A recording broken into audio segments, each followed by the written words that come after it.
আসসালামু আলাইকুম এভরিওয়ান, আপনারা সকালে কেমন আছেন? আশা করি সবাই অনেক ভালো আছেন। আলহামদুলিল্লাহ আমি অনেক ভালো আছি। আজকে আমি নতুন আরেকটা রেসিপি নিয়ে চলে আসলাম। মাত্র একটা ডিম দিয়ে অনেক মজাদার একটা নাস্তা রেসিপি দেখবেন।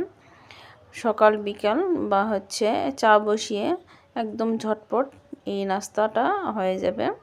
এতটাই মজাদার আর অনেক খুব কম সময়ে এই রেসিপিটা। চলুন পুরো ভিডিওটা দেখবেন, স্কিপ করবেন না।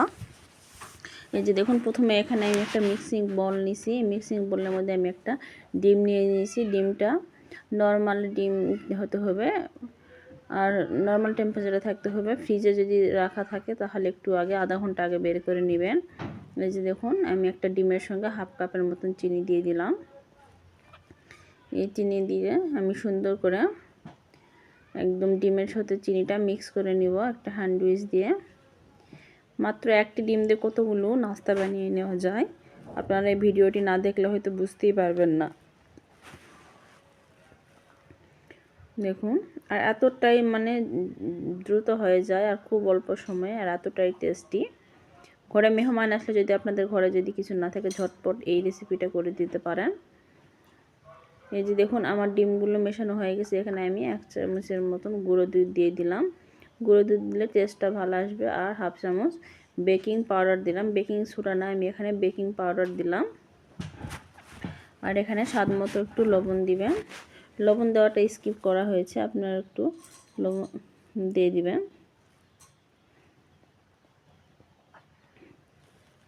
আর এখানে আমি 2 চামচের মতন দিয়ে দিলাম সাদা তেল।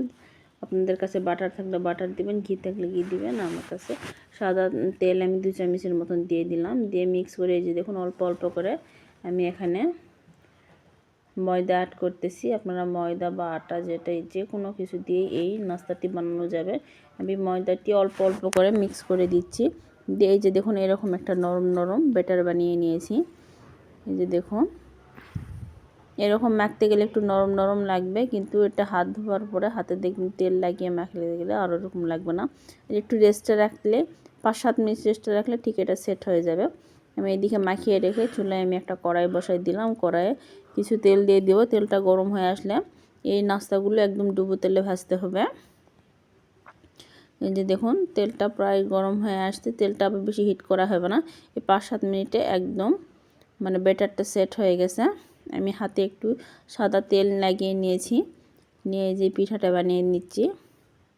এতটাই মজাদার এই নাস্তা রেসিপিটা। এই যে দেখুন, একদম বেশি হিটে দিবেন না, একটু কম হিটে দেওয়ার চেষ্টা করবেন। বেশি হিটে দিলে উপরে কালার চলে আসবে, কিন্তু ভিতরে কাঁচা থাকবে।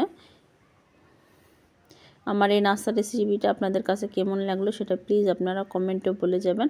আর ভিডিও দেখে এখনও অবধি যারা আপনারা একটা লাইক করছেন না, তারা প্লিজ একটা লাইক করবেন। আপনাদের একটা লাইক আমার কাছে অনেক মূল্যবান। আর যে নতুন বন্ধুরা যদি আমার ভিডিওটি দেখেন, তাহলে প্লিজ একটা সাবস্ক্রাইব করবেন, করে পাশে থাকা বেল আইকনটা ক্লিক করে দিবেন আবার নতুন ভিডিও নোটিফিকেশান পাওয়ার জন্য। আর যারা তো সাবস্ক্রাইব করেছেন তাদেরকে অসংখ্য ধন্যবাদ। এই যে দেখুন, আমি পিঠাগুলো দিচ্ছি আর কত সুন্দর একদম ফুলে ফুলে উঠতেছে। আপনারা তো ঘরে অনেকভাবেই নাস্তা বানিয়ে খাইছেন, কিন্তু এভাবে একবার হলো ট্রাই করবেন। এভাবে নাস্তা বানিয়ে বাচ্চাদের স্কুলের টিফিন বা বিকেলের নাস্তা বা মেহমান আসলে এক পাশে চা বসিয়ে দিয়ে আর এক পাশে ঝটপট এই নাস্তাটি করিয়ে নিতে পারবেন। এই যে দেখুন, একটা ডিম দিয়ে কতগুলো এই নাস্তাগুলো পিঠাগুলো বানিয়ে নিয়েছি। এটা দেখতে যতটা সুন্দর, খেতেও অনেকটা টেস্টি। এগুলো আমি একটা একটা করে আগে যেগুলো দিয়েছিলাম সেগুলো আমি উঠাই নিচ্ছি। পরে যেগুলো দিয়েছি কালার যেটা হয়ে আসতেছে সেটা আমি এভাবে উঠিয়ে নিচ্ছি। আর আমার ভিডিওতে কোথাও যদি কোনো ত্রুটি হয় সেটা আপনারা একটু ক্ষমার দৃষ্টিতে দেখবেন। এই যে দেখুন, আমি এটা নাস্তাটা সন্ধ্যার নাস্তা বানাইতেছি। একটু লাইটের কারণে হয়তো ভিডিওটা একটু ঘোলা হইতেছে। এই যে দেখুন, মাশাআল্লাহ দিলে এতটাই টেস্টি হয়েছে আর এতটা মজাদার, একদম উপরে কিসমি আর ভিতরে একদম নরম তুলতুলে। আমার এই রেসিপিটা আপনাদের কাছে কেমন লাগলো সেটা প্লিজ আপনারা কমেন্টে বলে যাবেন। আর আপনারা ঘরে একবার হলেও ট্রাই করে দেখবেন, এতই দুর্দান্ত স্বাদে এই রেসিপিটা। এই পিঠাটা একবার করে খাওয়ালে সে আপনার একদম বারবার পিঠাটা বানিয়ে চাইবে। সবাইকে জানাই আল্লাহ হাফেজ।